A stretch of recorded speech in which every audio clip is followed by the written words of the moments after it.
Lesson 11. That's putting the cart before the horse. Welcome to Lesson 11. That's putting the cart before the horse. In this lesson, Tobias sees his colleague Sandra by the water cooler and asks her about a meeting that he missed. Their water cooler conversation starts as a recap of a meeting, but it turns to speculation about their colleagues and company. Listen to their conversation and see if you understand all of the idioms that are used. Part A. Idioms in Action. Part 1.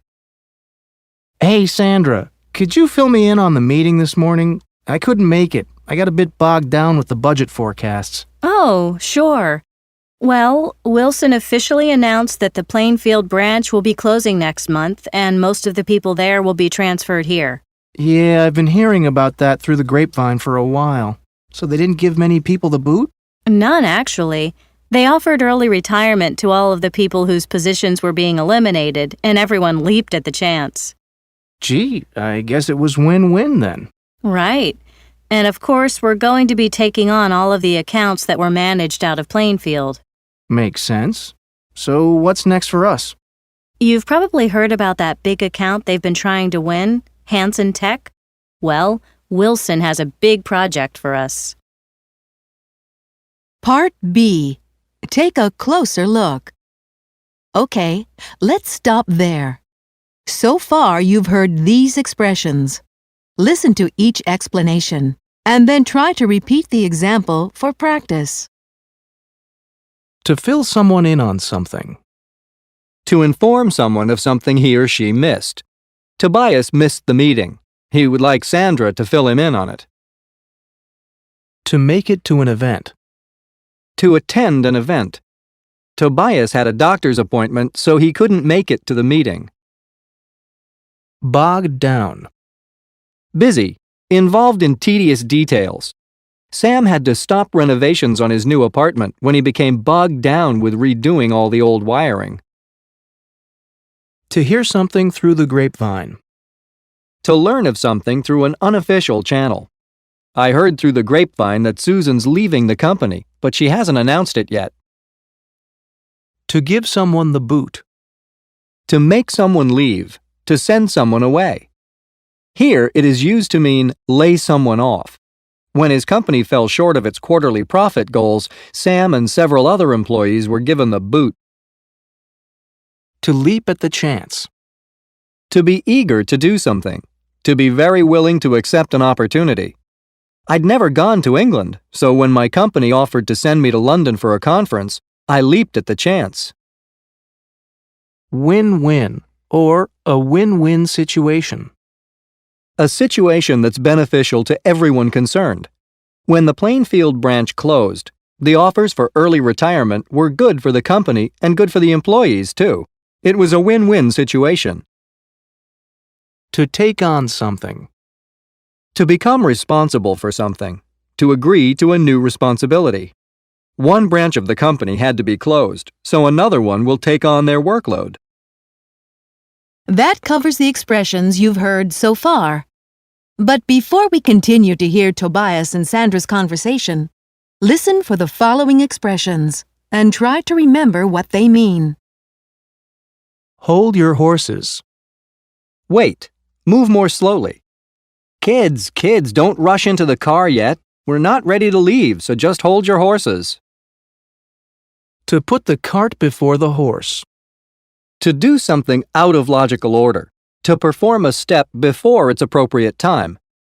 Buying paint for a house that you haven't bought yet is putting the cart before the horse. To have your eye on someone. To watch or examine someone closely. Martin is known to be a troublemaker in class, so his teacher always has her eye on him. To go south. To go wrong. To end or stop because of problems. After Peter's marriage went south, he decided to move to another state and start over. To get something. To understand something. No matter how much time I spend studying geometry, I just don't seem to understand it. I just don't get it. To cover your back. To take steps that will protect you in the future. To be very shrewd and cautious in protecting yourself against being held responsible for potential problems. Doug saves every email he sends to his boss because he's afraid that he might need them someday. He's covering his back. To hit the nail on the head. To identify the important issue or main point of a situation with precision. When I told Bill why I thought his girlfriend was mad at him, he said he thought I was exactly right, that I hit the nail on the head. Swamped. Very busy. Yolanda has so much work that she's bringing it home on the weekends. She's completely swamped. To come through. To happen, to materialize, to become a real event. When Doug put his house on the market, he expected lots of offers, but he got none. The expected offers never came through. To fall on deaf ears. To be pointless to mention, suggesting that the person you'd like to talk to won't care about your complaint, opinion, or problem. Marcy wanted to complain to her professor about how much homework he was assigning, but she knew he wouldn't care. Her complaint would fall on deaf ears. To jump down someone's throat. To overreact and attack someone verbally. When Christian tried to explain why he wouldn't have the report finished in time, Mrs. Simmons immediately started accusing him of being lazy. Mrs. Simmons jumped down his throat. Cornered. Threatened, feeling as if you don't have many options left. Paul has run out of options, and now he's starting to feel cornered. To go over someone's head.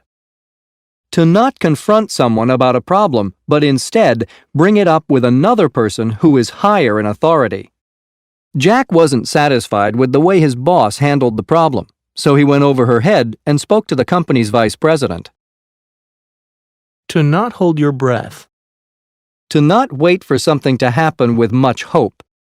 Every week, Jacob buys a lotto ticket and hopes to win, but he doesn't really think he will ever win. He doesn't hold his breath. To keep a low profile. To do nothing that would draw attention to you or distinguish you from others. Jeremy kept getting in trouble for speaking out in meetings, so he finally decided to keep a low profile. Pink slip. Notification that you've been fired. The full expression is to get a pink slip.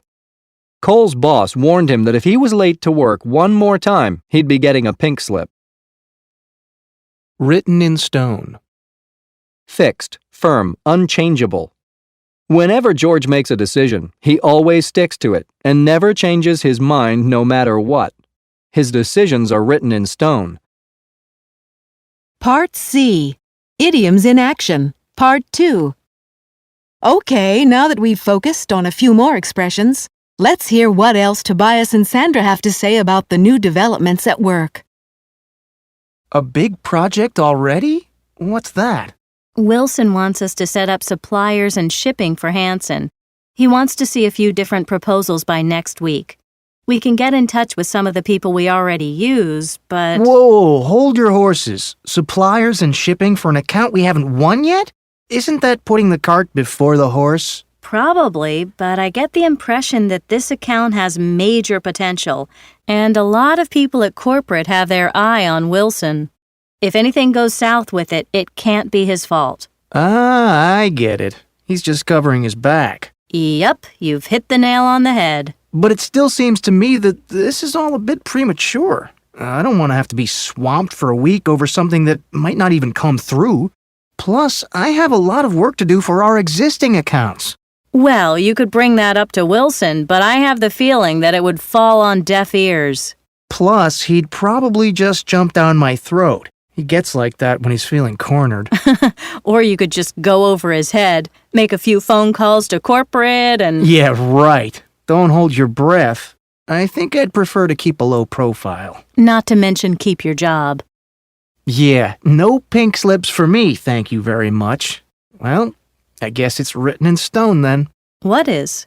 The fact that we'll all be staying late and eating a lot of takeout over the next week. Part D. Now it's your turn. Now listen to the following sentences. and complete the scenario with the appropriate idiom presented in this lesson. Ever since Barry read that microwaves cause heart problems, he won't even walk into a room where there is a microwave. There's no use trying to convince him otherwise. Your words would be, falling on deaf ears, you shouldn't reserve a place for the wedding reception until you know how many people you will invite. Reserving a place first would be, putting the cart before the horse. since Mark wouldn't listen to reason and provide the department with the funds they needed, Mary decided to ask Mark's superior for the money they needed. She decided to go over his head. Adrian suggested that it was inconsiderate for Miriam to have broken her promise. Miriam became angry and began to yell. Miriam Jumped down her throat. Doris has been late to work nearly every day for 2 weeks. Her colleagues have warned her that their boss was going to give her The boot, or a pink slip. Before Harriet could explain why she gave up smoking, Bethany guessed that it was because she was pregnant. Bethany was exactly right. She hit the nail on the head. And that's the end of Lesson 11. That's putting the cart before the horse. Go back and review, or go on for more idioms.